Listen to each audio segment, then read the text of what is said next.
Breaking news at this hour. The state Senate will now conduct their own investigation into allegations that Fulton County District Attorney Fani Willis had an improper relationship with one of her top prosecutors. Atlanta News First political reporter Doug Reardon live at the courthouse for us downtown. Doug, lay out today's developments.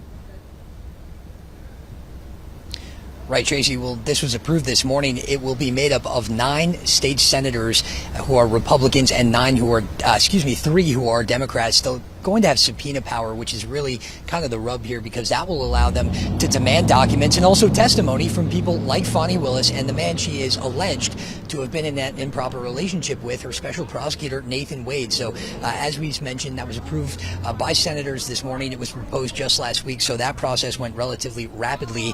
What they won't have the power to do, though, is remove her from office. Instead, what will happen here is they will issue a report detailing their findings on that alleged relationship and any financial mismanagement of taxpayer dollars.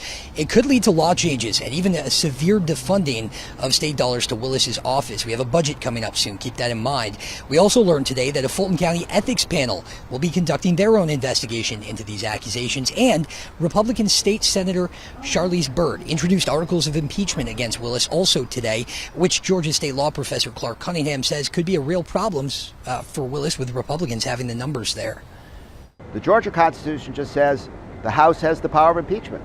So there's no definition. I would be surprised if the House doesn't pass articles of impeachment against her. And Clark told us today there is one way for Willis to hold on to this case and make sure it stays in her office. He wrote an op-ed in the New York Times about it.